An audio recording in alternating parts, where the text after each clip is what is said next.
Hachem. Ce soir, c'est le Dvar Malchut sur la paracha du livre de Shemot, la première paracha du livre de Shemot. Et on va dédier ce cours pour un bon zivoug, la Hatzlacha pour un zivoug, pour Tuvia ben Avraham, et aussi pour le Rav Yitzhak Chaim. Zrat Hashem. J'espère que j'ai bien dit son nom. En tout cas, l'intention y est. Voilà, alors ce Dvar Malchut, c'est intéressant le sujet du Dvar Malchut, parce qu'il est question ici de quelque chose dont on a déjà parlé souvent. Le principe de la chassidoute, qu'un chassid, c'est quelqu'un qui a une vision profonde des choses. Cette idée-là, que le chassid, il est capable de voir profondément les choses. À plus forte raison, le rébé. Le rébé, il est capable de voir à travers l'aspect extérieur des choses, son aspect profond. Et même, il voit peut-être même directement l'aspect profond d'une chose. Il ne voit même pas l'aspect extérieur. On disait ça de l'Admor HaZaken. On dit ça de tous les chassidim. Tous les rébéim Chabad. Cette faculté de voir l'aspect profond d'une chose en occultant même l'aspect extérieur, de manière directe. C'est-à-dire que nous-mêmes, on voit d'abord l'aspect extérieur des choses, l'aspect révélé de la Torah, et en méditant l'aspect révélé de la Torah, petit à petit, on approche de son aspect profond. Mais là, on voit que chez le rabbi, c'est différent. C'est pour ça qu'on pourrait même comparer la vision du rabbi, le regard du rabbi, à l'écriture de Dieu sur les tables. Comme on dit que l'écriture de Dieu, elle transperce les tables de l'Alliance. Il y avait un miracle. Les lettres, elles traversent complètement l'épaisseur de la pierre. Et on pouvait lire les lettres des deux côtés des tables. Donc, et cette image-là de l'écriture de Dieu qui transperce la pierre, elle convient bien ici au rabbi. Le rabbi, il a un regard qui transperce la pierre. Quelle pierre? De quelle pierre il s'agit? De ce voile. Le voile qui nous cache l'aspect profond des choses. Alors on pourrait donner, avant de parler même de la paracha de cette semaine, de la paracha de Shemot, d'abord dire quelle est la question. De quoi il est question dans notre Dvar Malchut? Quelle est la question que pose le rabbi? C'est simple. Il dit comment on peut parler des noms des enfants d'Israël et de dire, parce que comme ça les sages ils disent que les noms des enfants d'Israël qui sont entrés en Égypte, ils sont liés avec la délivrance finale. Comme ça c'est dit. Pourquoi? C'est au nom de la délivrance finale qu'on a cité les noms des enfants d'Israël qui sont rentrés en Égypte. Alors que la paracha de Shemot, c'est quoi? C'est l'entrée des enfants d'Israël en Égypte. Donc c'est la descente, c'est une descente dans l'exil. Comment on peut associer l'exil à la délivrance? C'est la question que pose le rabbi. En quoi la descente en Égypte, elle a un rapport avec la délivrance finale? Voilà la question que pose le rabbi. Pour répondre à cette question, et avant de répondre à cette question, on pourrait parler d'une sikha du rabbi, qui est en guise d'introduction.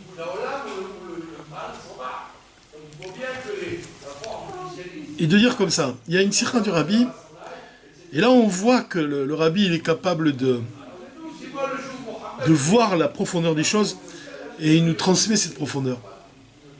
Tu connais la Mishnah, chacun connaît cette Mishnah, à peu près, qui raconte que quand deux personnes se disputent un talit, que chacun tient un talit. Ochazim betalit. Voilà, Ochazim betalit. Chacun tient une partie du talit. Voilà, ils disent un dit voilà, voilà. Comment ça finit? Comment on départage ces deux personnes qui prétendent que le talit lui appartient? On leur demande de jurer. Ou même on dit, des fois on dit on partage, on le coupe en deux le talit. Comme ça, c'est écrit. On doit le partager. On donne une moitié à l'un, l'autre moitié à l'autre dans un certain cas. Et ça, qu'est-ce que ça veut dire? Donc tu vois deux personnes qui se disputent pour un objet, en l'occurrence un vêtement, un talit. De quelle manière on les départage? On coupe en deux l'objet. Donc ils partagent. Ils sont quelque part associés dans cet objet, et chaque associé récupère une partie. On est d'accord? Dans la partie profonde de la Torah, comment le rabbi il explique qu'est-ce que c'est que cette histoire-là? Comment il l'explique lui-même? Alors il dit les choses ainsi. Il dit que le talit, c'est quelque chose qui recouvre le corps. Quelque chose qu'on met au-dessus de nous. On est d'accord? Ça représente quoi le talit? Et ça c'est dit dans de nombreux discours chassidiques. Dans la chassidoute, on explique souvent ça. On explique que le talit, il représente la lumière hors makif, la lumière qui enveloppe, qui entoure les mondes. Comme un vêtement qui nous entoure, un talit qu'on met sur nous qui nous entoure, la lumière d'or makif, elle entoure le monde, pas de manière physique, Ça, c'est la Chassidut, elle met toujours l'accent là-dessus. Elle explique que c'est pas physiquement que c'est une lumière qui nous entoure. C'est pas dans le domaine spatial. On ne parle pas de ça. Mais elle nous entoure, ça signifie qu'elle est autour de nous, c'est-à-dire qu'elle pénètre pas en nous-mêmes. Comme par exemple, tiens, je disais à une personne qui veut se marier, que chez elle, c'était makif. Son désir, il était makif. Il ne faisait que l'entourer. Ah bon, elle était surprise. Pourquoi non, je veux marier. Tous les soirs avant d'aller me coucher, je demande à Dieu de tout mon cœur, je veux marier, je veux marier. Je dis, ah, tu vois, mais c'est tous les soirs avant d'aller te coucher. Pourquoi pas c'est au matin à ton réveil que tu demandes à Dieu? Parce que c'est makif chez toi, c'est pas vraiment profond en toi. Parce que si c'était réellement profond en toi, tu ferais beaucoup plus de choses pour ça. Or, qu'est-ce que tu fais? Tu te lèves le matin, ta priorité c'est d'aller travailler, de t'occuper de tes enfants, de t'occuper de ton travail, de t'investir complètement dans ton travail. Et une fois que tu as fait toute ta journée, que tu as accompli toute ta journée, alors à ce moment-là uniquement tu penses et tu demandes à Dieu, j'aimerais me marier. Donc c'est un exemple pour montrer que des fois tu crois que la chose elle fait partie de toi, mais réellement non, elle fait que t'entourer. Donc ce qui nous entoure, ce qui n'est pas profond en nous. Et ça, le rabbi, par exemple, il insiste, c'est qu'est-ce qui doit être profond en nous? C'est la venue du Mashiach. La venue du Mashiach, elle doit être profonde en nous. C'est pas seulement nous entourer. Ça ne va pas seulement être quelque chose qui nous titille, qui aiguise un peu notre esprit de temps en temps. Mais non, ça doit être quelque chose de profond. Donc ça doit être pnimi, intérieur, profond. La différence entre or pnimi et or makif, c'est que la lumière pnimi, c'est une lumière qui pénètre à l'intérieur de nous, qui s'habille à l'intérieur de nous, dans notre cerveau, dans les forces de notre intellect, dans nos sentiments, dans nos actes. Mais si elle est extérieure, alors elle est comme un vêtement qui est autour de nous, qui nous habille, qui est sur nous, mais qui ne fait que nous entourer, qui ne pénètre pas à l'intérieur de nous. Donc le talit, il représente un vêtement. Il représente quoi? La hormakif, cette lumière qui nous entoure. Qu'est-ce que ça signifie maintenant que deux personnes qui désirent un talit, qui sont associées, entre guillemets, pour ce talit, qui désirent chacun le talit, les sages disent on doit le couper en deux. Alors le rabbi explique ça. Écoute ça comme c'est beau ce que dit le rabbi. Il nous dit comme ça. Il nous dit, chaque mitzvah qu'on accomplit, un juif il accomplit une mitzvah, tu obtiens un salaire de cette mitzvah. Et il y a des mitzvot qui sont très profondes, et tu vas obtenir de Dieu un salaire qui est vraiment grand, même si tu ne le fais pas pour obtenir un salaire, évidemment. Même si tu le fais uniquement parce que c'est la volonté de Dieu, c'est la définition d'un tzaddik. Dans le Tanya, ces jours-ci, on apprend ça. Qu'un tzaddik, il agit uniquement parce que c'est la volonté de Dieu. Il ne voit pas son propre intérêt. Maintenant, on voit que plus tu t'investis dans une mitzvah, plus tu fais plaisir à Dieu. Quels sont les mitzvot qui attirent le plus de lumière, entre autres choses? Et les mitzvot qui attirent énormément de lumière, c'est quand le Baal Tshuva il les accomplit. C'est-à-dire qu'un Baal Tshuva il a la capacité d'attirer une lumière très forte. Pourquoi? Parce que c'est une lumière qui vient de l'obscurité. Donc c'est un peu ce sujet-là aussi dans le Dvar Malchut. La descente en Égypte, c'est la descente dans l'obscurité. Donc tout ce qu'on accomplit dans l'obscurité, ça va donner une lumière très forte. On dit que la lumière qui est cachée dans la pierre, dans le silex, tu sais, à l'époque de... Comment l'homme, on dit qu'il a dévoilé le feu au moyen de la pierre, en cognant deux silex entre eux, on fait jaillir une étincelle. Là, comment on dit, cette pierre-là, à l'intérieur d'elle, il y a le feu, il est caché à l'intérieur. Donc c'est une lumière qui est... Le feu qui est caché dans la pierre, c'est une lumière qui est très forte. De la même façon, un Baal Tshuva, il va chercher la lumière qui est cachée dans la pierre. Tiens, comme le regard du rabbi qui traverse la pierre, on a dit au départ, tu vois. La pierre, elle représente un voile, l'obscurité, l'Égypte. Maintenant, tout ce que tu accomplis en Égypte, ça a une valeur inestimable. Donc le Baal Tshuva, il a la capacité d'attirer une lumière très forte. Cette lumière qui vient de l'obscurité. Mais le tzaddik lui-même, il n'a pas cette capacité. Le tzaddik. Pourquoi le tzaddik n'a pas cette capacité? Parce que le tzaddik ne commet pas d'avérote. Il ne commet pas de péché. Donc comment il peut attirer lui-même cette lumière-là, la lumière du Baal Tshuva? D'après toi. On dit que le Baal Tshuva, il a la capacité d'attirer une lumière très élevée. C'est la lumière qui vient de l'obscurité. Comment le tzaddik, qui lui-même n'a pas de rapport avec l'obscurité, il peut attirer cette lumière aussi, avoir le mérite d'attirer cette lumière? C'est la question que pose le rabbi. La réponse, elle est le tzaddik, il doit s'associer avec le Baal Tshuva. C'est-à-dire qu'il doit aider le Baal Tshuva dans sa démarche. À partir du moment où il va aider le Baal Tshuva dans sa démarche, il va avoir aussi le mérite d'attirer, grâce au Baal Tshuva, cette lumière que le Baal Tshuva attire et qui vient de l'obscurité. C'est ça le point. Et ça, c'est l'explication de la Mishnah de deux hommes qui se disputent pour un talit et qu'on la coupe en deux. Donc chacun, il a une part. Le talit, il représente la lumière d'Orsovel. Les deux hommes qui tirent une partie du talit, il y a le tzaddik et il y a le Baal Tshuva.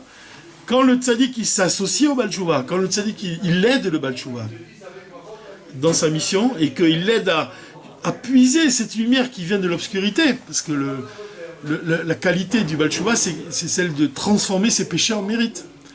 Comme le tzaddik lui-même, il n'a pas de péché, alors il va aider le Baal Tshuva avec ses propres péchés à lui, les péchés du Baal Tshuva, et il va avoir il va partager son mérite avec lui.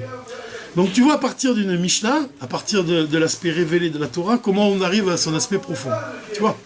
Et là, c'est exactement la même chose dans le Dvar Malchut. Tout le Dvar Malchut du Rabbi de cette semaine, de la paracha de cette semaine, il tourne autour d'une Mishnah. La Mishnah qui dit comme ça.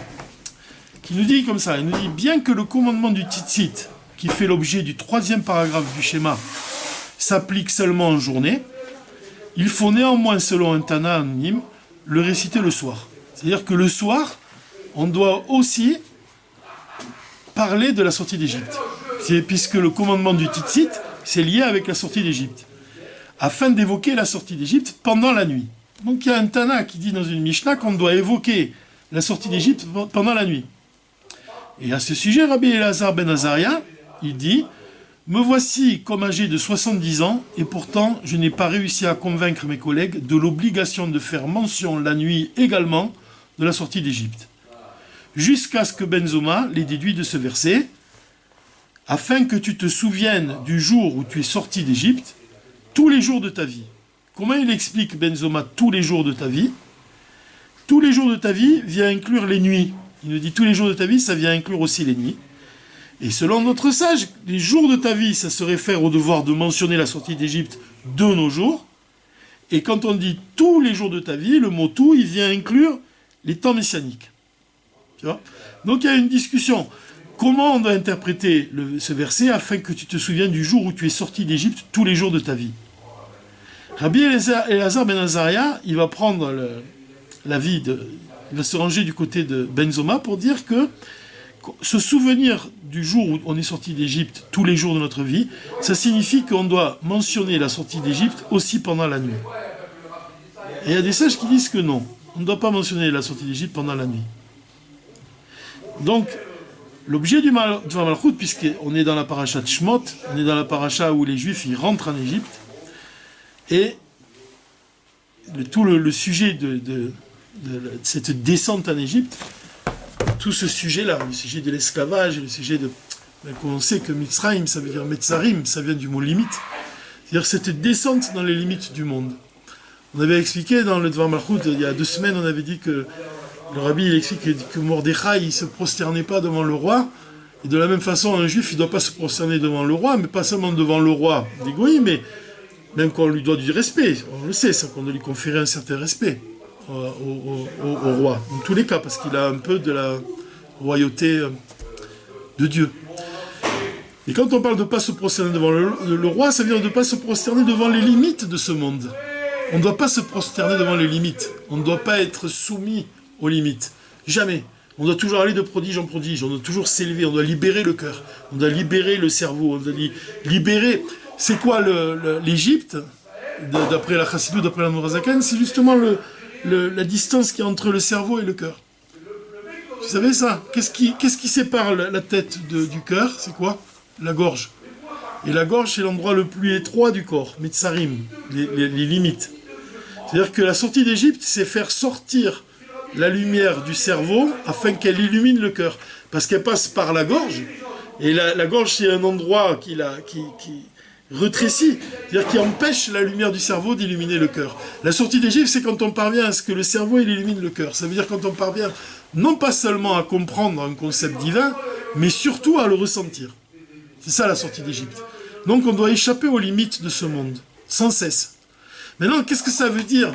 Qu'est-ce que c'est cette discussion qu'il y a entre les sages? Qu'est-ce que ça veut dire que certains ils disent qu'il faut mentionner la sortie d'Égypte pendant le jour seulement, et il y en a d'autres qui disent pendant la nuit? C'est ça l'intérêt de toute l'étude du rabbi ici. C'est quoi? En fait, c'est une discussion. Éléazar ben Azaria, quand il a été nommé à la tête du Sanhédrin, il avait juste 18 ans. Tu vois, c'était vraiment comme presque un tout jeune homme. À tel point que même quand il est rentré chez lui le soir, son épouse elle lui a dit « Mais comment tu peux être à la tête, toi être le chef de tous ces sages-là, alors que tu n'as pas de poil blanc, tu n'as pas de sagesse, sous-entendu, la sagesse qu'on acquiert avec le temps. » Donc ça posait une question vraiment. Comment il allait faire? Et il y a eu un miracle. L'histoire elle raconte que dans la nuit, il y a 18 rangées de poils blancs qui lui sont poussés. C'est-à-dire qu'il a eu l'apparence d'un homme âgé. C'est pour ça qu'il dit lui-même, il dit comme ça, les mots qu'il dit, me voici comme âgé de 70 ans. Comme âgé, parce qu'il n'a pas 70 ans, il n'en a que 18. Mais il a eu l'apparence en une nuit, un miracle, d'un homme de 70 ans. Maintenant, il y a beaucoup de difficultés à ce sujet. Comment c'est possible qu'en une nuit, Dieu il donne la sagesse d'un homme qu'on acquiert normalement il faut du temps. Comme on dit dans le Tanya, il y a un chemin court et long, un chemin long et court. Le chemin long, le plus long, c'est celui-là qu'un homme doit passer. On doit acquérir les choses avec le temps, avec l'expérience, comme pour reprendre l'exemple d'un vin qui a du goût parce qu'il va vieillir. Et puis au bout de certaines années, il va avoir un goût, quelque chose de plus profond. Pareil chez l'homme. L'homme, la sagesse, c'est quelque chose qu'il va acquérir avec le temps. Comment c'est possible que cet homme-là, qui avait 18 ans, en un seul nuit, Dieu il a fait un véritable miracle. Il lui a donné la sagesse. Maintenant, ça vient aussi, il y a des sages qui expliquent, qui disent ça vient aussi qu'il avait un yichus, qu'il avait ses pères, c'est par le mérite de ses pères aussi. C'est-à-dire que et ça rejoint l'enseignement qui est donné dans le Tanya, au tout début du Tanya, quand on dit quand un homme il conçoit son enfant avec son épouse dans la sainteté, alors il donne un vêtement à son enfant. C'est-à-dire qu'il donne à son enfant une facilité pour que l'enfant puisse acquérir la Torah avec facilité. C'est peut-être aussi ce qui s'est passé dans son cas. Toujours est-il qu'il a eu un miracle. C'est-à-dire que cet enfant de 18 ans, il se retrouve comme âgé de 70 ans. Alors le rabbi va expliquer par la suite qu'est-ce que ça veut dire 70 ans. Qu'est-ce que ça veut dire 70 ans? Pourquoi 70? Pourquoi le chiffre 70? On peut l'expliquer maintenant. 70, ça évoque les midot. Il y a 7 midot. Les 7 midot, chacune, elle inclut en elle les 10 autres. Ça fait 7 fois 10, 70. Mais on parle des midot de l'âme animale. Donc c'est comme un Sefirat HaOmer, quand on doit sanctifier les qualités de notre âme animale. On doit élever l'animal qui est en nous, l'âme animale qui est en nous, et la transformer en sainteté. Et pour parvenir à ça, il faut 70 ans. Tu vois, alors quand Rabbi Éléazar ben Azaria, il dit je suis maintenant comme un homme âgé de 70 ans, ça veut dire comme un homme qui est parvenu à transformer ses midot, les qualités de son âme animale, comme un homme qui est devenu un tzaddik, qu'il a eu ce miracle-là en une nuit, Dieu lui a donné le fait d'être un tzaddik. Vraiment, tu vois, en une nuit.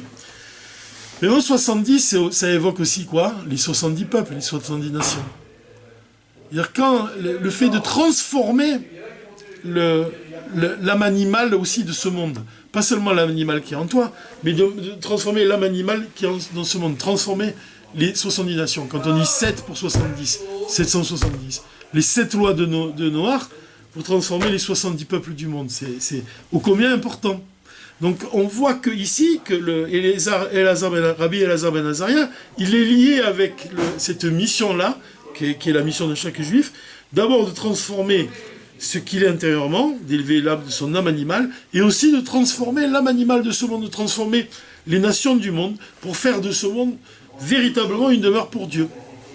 Et quand il parvient à ça, quand il parvient à élever ces 70 qualités de l'âme, comme on a dit, les 7 midot de son âme animale, quand il parvient à ça, alors il parvient à la sagesse. Comme il dit ici dans le Rabbi, comme il dit ici dans le Dvar Malchut, il dit que 70, la lettre 70, Moré al Ailoui Veitaron Aor Anase Aliede Birour Anitotsot Shayou Beleumadze. Qu'est-ce que ça signifie le plus de cette lumière-là, le chiffre 70, qu'est-ce qu'il évoque? Il indique qu'on est parvenu à raffiner les étincelles qui étaient de l'autre côté de la sainteté. Quand on parvient à transformer l'étincelle qui était enfouie dans le mal, c'est comme un aliment, tant que tu n'as pas fait la bracha sur un aliment, tu n'as pas libéré son étincelle, c'est-à-dire que tu ne l'as pas élevé vers la sainteté. Quand est-ce que l'aliment lui-même, ce qui voile, ce qui nous cache le divin, quand tu parviens à le raffiner, cette matière-là, à raffiner la matière de ce monde, c'est comme ça que tu parviens à purifier ce monde matériel. Vezeuma chez Hot Ein, et c'est pour ça qu'on dit que la lettre Ein, Nikret Beshem Ein Amore Al Inyan Areya. C'est-à-dire que quand on dit la lettre Ein, c'est les mêmes lettres que le mot œil aussi. La lettre Ein, elle est liée avec l'œil. L'œil, c'est écrit pareil, Ein Yud Nun. Qui a lié à Birour, parce que le fait de raffiner les clipotes, on parvient, Magim, les Prinat Areya, on parvient à la vision du divin. T'imagines ce que ça veut dire? C'est très fort, c'est très important ce qu'il dit là. Ça veut dire que le fait de transformer la matière, la matière du corps, le fait de transformer tout ce qui nous cache le divin, de vraiment transformer l'autre côté de la sainteté, c'est-à-dire tout ce qui reçoit sa vitalité de Klipa de Noga, c'est-à-dire la matière de ce monde matériel. Quand tu parviens à les sanctifier, à l'élever, c'est-à-dire que tu te sers de ce monde matériel, tu te sers de la matière pour faire la volonté de Dieu, alors tu purifies la matière de ce monde et tu parviens au Ein de la vision. Tu parviens à voir le divin. C'est-à-dire que comment on parvient à percevoir le divin qui se cache dans ce monde matériel? C'est quand tu parviens à purifier ce monde matériel. Alors, tu accèdes à ce niveau de la vision. C'est ce qu'on a dit au départ quand on a dit que la vision du Rabbi, elle est comparable à l'écriture de Dieu qui transperce les tables de pierre. Tu vois, comme l'écriture de Dieu elle transperce la matière, le fait de se sanctifier, le fait d'élever notre corps, on l'a dit, c'est ça le point peut-être du devant de route le plus important de la semaine dernière, c'est quand on a dit qu'on doit purifier notre corps, et surtout au mois de Tevet, c'est un mois qui est propice à raffiner, à purifier le corps. Quand tu parviens à raffiner le corps, à purifier le corps, alors tu accèdes à la vision du divin. Voilà. Donc ce fait-là, de parvenir à cette vision-là du divin, de parvenir à faire de ce monde une demeure pour Dieu en sanctifiant la matière de ce monde, c'est ça la sortie d'Égypte. Maintenant, qu'est-ce que ça veut dire le point de vue de Rabbi Eliezer ben Azaria, quand on dit qu'on doit étudier, on doit sortir d'Égypte, même pendant la nuit, on doit mentionner la sortie d'Égypte pendant la nuit, et le Rambam, il se range de cet avis. Quand on récite le schéma d'Israël, le soir, la nuit, en parlant, on parle de la sortie d'Égypte. C'est basé sur quelle discussion, en réalité? Et ça, le Rabbi, il dit, c'est fatigant, je suis obligé de... on a beaucoup d'obstacles, on doit parler fort et tout, mais ça veut dire vraiment que c'est important ce sujet qu'on est en train de dire, puisqu'il y a beaucoup de choses qui, apparemment, s'opposent. En tout cas, la discussion qui est dite entre les sages, ici, c'est vraiment intéressant. C'est que c'est toute l'attitude... Finalement, vous allez voir que la discussion entre les sages ici, si oui ou non il faut mentionner la sortie d'Égypte, elle exprime réellement ce que désire le Rabbi réellement. Ça veut dire que le Rabbi il se soucie vraiment il se soucie réellement des autres. Il se soucie réellement de celui qui n'est pas dans l'Akdoucha. Il se soucie réellement de celui qui est en Égypte. C'est-à-dire qu'il ne se contente pas de faire un endroit comme le 770 où il se trouve avec ses chassidim et tout le monde étudie la Torah et que sa Torah il illumine ses chassidim. Il ne se contente certainement pas de ça. On explique que les fenêtres du Beth Amikdash du Kodesh Kodeshim, elles étaient étroites à l'extérieur et plus larges étroites à l'intérieur et plus larges à l'extérieur, C'est-à-dire que la lumière, elle vient du Kodesh HaKodashim, mais elle va éclairer le monde. C'est pas le monde qui éclaire le Kodesh HaKodashim. Le Saint des Saints, c'est le Saint des Saints qui éclaire le monde. De la même façon, le Kodesh HaKodashim, c'est le 770, c'est-à-dire que le Rabbi se trouve à l'intérieur du Kodesh HaKodashim. Et lui-même, sa Torah, elle se diffuse et va éclairer le monde. Et l'intérêt, c'est d'aller toucher les endroits les plus reculés. Maintenant, il y a des sages qui disent que on ne doit pas mentionner la sortie d'Égypte pendant la nuit. Qu'est-ce que ça veut dire? Ça veut dire que chez eux, ils se comportent exactement comme le Rabbi l'explique ici. Il nous dit que eux, ils se comportent comme ce sera dans les temps futurs, parce que dans les temps futurs, le mal, il sera aboli. Ça veut dire que Éléazar ben Azaria, la première chose qu'il a faite quand il est devenu Nassi, le prince donc de sa génération, la première chose qu'il a faite, c'est qu'il a autorisé l'entrée de la yeshiva, de l'endroit où on tranchait la loi, du Sanhédrin, à tous ceux qui désiraient rentrer, tous ceux qui désiraient étudier, il leur donnait l'accès. Alors que son prédécesseur, Rabbi Gamliel, il refusait que tout le monde rentre étudier. C'est-à-dire que, et comment ils disent exactement? Il dit comme ça. Il dit, tous les élèves, Rabbi Gamliel il disait comme ça, tous les élèves dont le dedans n'est pas pareil à son dehors ne rentrera pas. C'est-à-dire que pour entrer, il fallait être un tzaddik parfait, quoi. Pour étudier la Torah à côté de Rabbi Gamliel, il fallait que le dedans il soit pareil au dehors. Ça veut dire quoi? Ça veut dire que c'est pas seulement que j'étudie la Torah, c'est que même la Torah elle m'a touché profondément à l'intérieur. C'est-à-dire que tout ce que j'agis avec une parfaite dévotion. Ça veut dire que le dedans il est pareil que le dehors. C'est-à-dire qu'il y a des gens que tu peux voir, ils étudient la Torah, mais intérieurement, ils ont pas réussi à se transformer. Comme il dit Rabbi Shimon Bar Yochai, quand c'est rapporté dans le Tanya, qu'est-ce qu'il dit? Il dit que tout celui qui est parvenu à transformer l'amertume en douceur, alors celui-là, il peut rentrer dans mon palais, étudier la Torah à mes côtés. Le Shalem. Voilà, il est Shalem, la Shlemut, c'est-à-dire qu'il est parfait, il est intègre. Il n'y a pas deux faces, il y a la même face des deux côtés, comme la Torah. Elle est gravée sur les tables de la même façon d'un côté que de l'autre. La vérité ne change pas. Et ici même, Rabbi Gamliel, il dit tous les élèves dont le dedans n'est pas pareil à son dehors ne rentrera pas, n'étudiera pas. C'est la première chose que Rabbi Éléazar ben Azaria a faite quand il a succédé à Rabbi Gamliel, c'est qu'il a dit non, tout le monde peut rentrer. C'est-à-dire qu'on acceptait l'exil. Il acceptait l'exil, il acceptait l'Égypte. Rabbi Gamliel, il n'acceptait pas l'Égypte.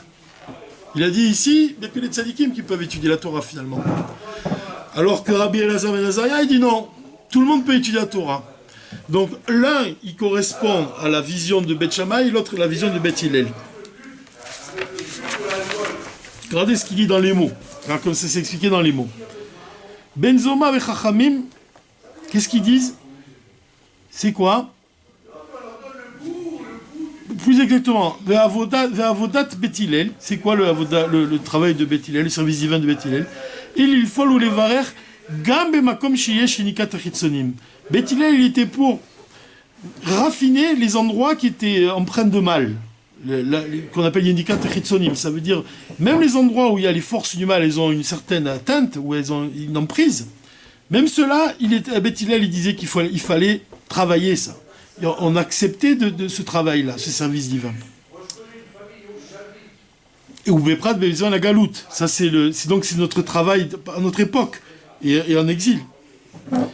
Donc et ça, ce point-là, Beth Shammai non, Beth Shammai il refusait. C'est-à-dire que Beth Shammai, lui, il correspond à l'avis de Rabbi Gamliel, qui disait que tout celui qui n'est pas comme au-dedans comme au dehors, celui-là, il ne peut pas entrer étudier. Et Beth Hillel, le contraire. Donc cette attitude-là, elle correspond à la première décision qu'il a faite. Il a dit, quand il est devenu le Nassi, Rabbi Éléazar ben Azaria, quand il a dit que il a fait même, il y avait un chômeur à l'entrée, il a congédié. Il n'y avait plus personne, il n'y avait plus de gardien à l'entrée de Yeshiva. Tout le monde pouvait venir, tout le monde pouvait entrer. Donc cette situation où tout le monde peut venir, où tout le monde peut entrer, elle correspond à notre monde, l'Olam Hazé. Parce que dans le monde où on vit, le mal, il a une certaine emprise. On est en exil, on est dans la galoute. Et la Yeshiva de Rabban Gamliel, c'était le contraire. Lui, il refusait tout celui qui n'était pas parfait, il ne pouvait pas étudier à ses côtés. Donc c'est ça la discussion, c'est ça qui est en jeu ici dans notre Dvar Malchut, que le Rabbi il vient d'expliquer, il vient nous dire que Rabbi Elazar ben Azaria, il dit qu'on doit mentionner le tzitzit, la sortie d'Égypte pendant la nuit. Ça fait référence à cette situation-là, qu'on accepte l'exil au sein de notre vie. C'est-à-dire quoi, que l'exil, il n'est pas considéré, il n'exclut pas la délivrance. Et c'est ça la conclusion du Rabbi ici, c'est que l'exil, il fait partie de la délivrance. Voilà, c'est ça l'idée. C'est pour ça que c'est en ce sens-là que le Rabbi répond à la question, il dit pourquoi la paracha Shemot commence par nous citer les noms des enfants d'Israël qui sont rentrés en Égypte, en nous disant que ces noms-là, ils sont liés avec la délivrance. C'est que la rentrée et la descente en Égypte, elle est pour une élévation. La descente en Égypte, c'est une partie de la Géoula. C'est exactement ce qu'on a dit la semaine dernière dans le Dvar Malchut quand on a parlé. On a dit que la destruction du Beth Amikdash, c'est une partie de sa reconstruction. Donc c'est une façon de voir. Donc elle en fait partie. Elle fait partie. C'est-à-dire que la vision du Rabbi, c'est de faire rentrer la Géoula en Égypte. C'est ça. Les enfants d'Israël qui rentrent en Égypte, c'est la Géoula qui rentre en Égypte. C'est-à-dire que c'est la Géoula qui vient rentrer dans les endroits les plus bas. Et c'est de cette façon-là qu'on peut faire réellement de ce monde, d'élever ce monde à un niveau supérieur. Parce que l'Égypte, elle est en nous. Tu donnes. Pourquoi tu dis ça? L'Égypte, elle est en nous. Il faut qu'on la fasse sortir. Non, l'idée, c'est pas tout à fait. L'Égypte, elle est en nous, mais non, mais on doit faire rentrer la Géoula en nous à ce moment-là, si tu parles comme ça. Pour faire sortir l'Égypte. Voilà, pour transformer l'Égypte. Maintenant, il y a aussi, quand on dit, et c'est ça peut-être le point le plus profond de tout le Dvar Malchut, c'est que quand on a dit que faire, comment il a dit exactement, Rabbi Elazar ben Azaria,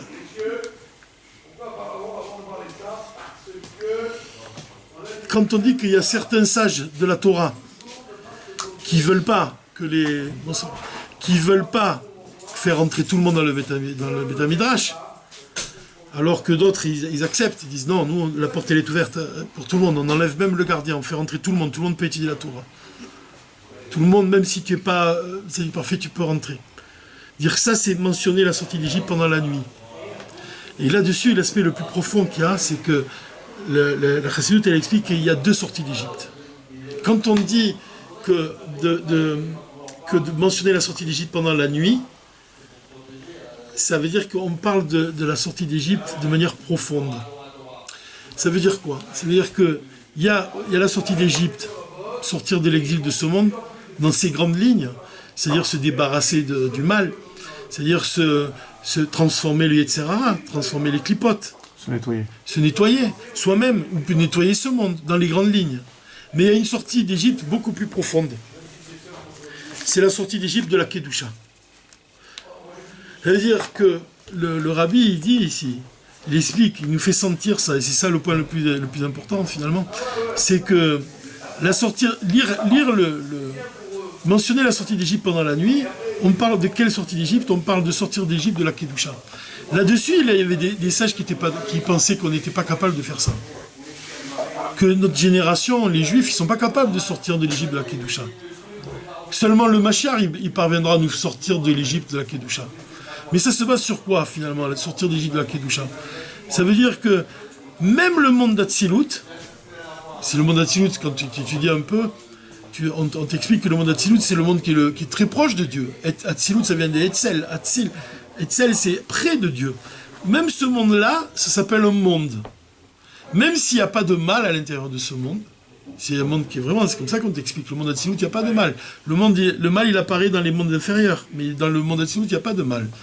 Même s'il n'y a pas de mal dans le monde d'Atsilut, même s'il était proche de Dieu, ça reste un monde. Donc ça reste quelque chose de limité. Donc sortir de l'Égypte, de la Kedusha, ça veut dire qu'on arrive à un niveau où même on se libère, même, on parvient à quelque chose de plus élevé que le monde d'Atsilut, quelque chose qui est plus élevé que les limites. Parce que malgré tout, le monde d'Atsilut, il représente la limite. Et là-dessus, c'est là qu'il y a toute la discussion entre les sages. Rabbi Elazar ben Azaria, lui-même, il dit non, on doit aussi faire ça. Il est l'initiateur, finalement, du chassidisme, puisque c'est le chassidisme, il nous force à dévoiler l'essence de l'âme, il nous force à dévoiler l'essence divine, c'est-à-dire de parvenir à un niveau qui est au-delà du Seder Ishtashlut, de l'enchaînement des mondes. Quand on parle de l'enchaînement des mondes, on dit que les mondes ils s'enchaînent l'un avec l'autre, mais finalement, en y réfléchissant bien, l'enchaînement ça désigne quelque chose d'enchaîné, que le monde il a enchaîné. Il y a cette idée-là que tu pourrais dire, on le dit jamais, mais c'est un ridouche, mais on peut le dire. Et que même le monde d'Atsilut, il est enchaîné. Donc oui, dis-moi. Et alors ça veut dire que le monde d'Atsilut, qu'est-ce que c'est les enfants? Qu'est-ce que? Parce que les enfants, ils font pas comme chaque des grands. Ça veut dire quoi? J'ai pas compris. Parce que les enfants, eux, ils font pas comme tous les trucs qu'ils font les grands. Alors qu'est-ce qu'ils ont, eux? Qui? Ils ont moitié-moitié, Qui ça? les enfants. Les enfants, ils ne ressemblent pas aux grands. Le rabbi dit que nous, on doit ressembler aux enfants. Que quand on libère l'essence de l'âme, quand on doit libérer, on doit libérer la partie la plus profonde de notre âme, on doit agir comme les enfants. Parce que les enfants, pour eux, Dieu fait partie de la réalité. Quand un enfant il prie, il sait Dieu, ça fait partie de sa vie. Il n'a pas besoin de faire intervenir son intellect. Il n'a pas besoin de réfléchir. Un enfant, il ressent tout de suite qu'il y a Dieu. Il n'y a pas de filtre. Il n'y a pas de filtre. Nous, on doit se libérer de l'enchaînement des mondes. On doit s'élever au-delà de l'enchaînement des mondes. Et c'est là l'allusion qui est donnée. Tiens, David, il y a moins de bruit là maintenant. Tu as vu, il faut se battre, il faut continuer à parler pour arriver au calme. Bezrat Hashem. En tout cas, Rabbi Elazar ben Azaria, le rabbi vient de dire qu'il était aidé de Dieu. Pourquoi ça s'appelle Elazar? Dans les Elazar, c'est quoi? Le mot quel, c'est le nom de Dieu, Hazar, qui l'aide. Donc dans son prénom Elazar, il y a Dieu qui l'aide. Et dans Ben Azaria, le mot Azaria, il finit par Yudke aussi. Il y a le nom de Dieu aussi. Même dans la seconde partie de son nom, il y a Dieu qui l'aide. Et à plus forte raison, le rabbi te dit, les deux noms ensemble, Rabbi Elazar, Ben Azaria, il a une aide de Dieu qui est au-delà de l'enchaînement des mondes. Et c'est pour ça que Rabbi Elazar Ben Azaria, il a cette faculté-là de dire, voilà, quand il arrive, la première chose qu'il fait, et on dit que même Rabbi Gamliel était d'accord, d'ouvrir la yeshiva à tout le monde. C'est-à-dire d'accepter une situation où le mal est présent, mais on affronte le mal et on le transforme. Et c'est ça, quand les Juifs ils rentrent en Égypte, c'est la Géoula, pourquoi? Parce que quand ils rentrent dans les limites, c'est pour élever ces limites. C'est comme on a étudié déjà dans le Dvar Malchut. Un Juif, il ne se prosterne pas devant les limites. Il ne se rabaisse pas dans les limites. C'est ça qu'on a dit ici. C'est ça l'enseignement essentiel de ce Dvar Malchut. Et il y a beaucoup de choses. Il y a vraiment de très belles choses dans tout ce Dvar Malchut. On va finir juste sur une phrase qui est belle, que le rabbi il dit que quand on rentre en Égypte, quand on arrive et on fait connaissance des forces du mal, puisqu'on vit dans un milieu ambiant, quand c'est important, et qu'on peut être angoissé de ça, on peut ressentir une angoisse vraiment de sentir le mal autour de nous. Le rabbi il dit que le mal il n'a pas de consistance. Comment on doit faire? On doit ajouter de la lumière du bien. Et quand tu ajoutes la lumière du bien, alors le mal il se dissipe. Le mal se dissipe à la lumière du bien. C'est pour ça que quand on imagine les Juifs qui rentrent en Égypte, on doit imaginer que le mal il va se dissiper. C'est ça qui doit nous tenir, c'est ça, avec cette force-là qu'on doit agir. Bezrat Hashem, avec l'aide de Dieu. J'espère qu'on arrivera à ça jusqu'au jour du Mashiach. Bezrat Hashem.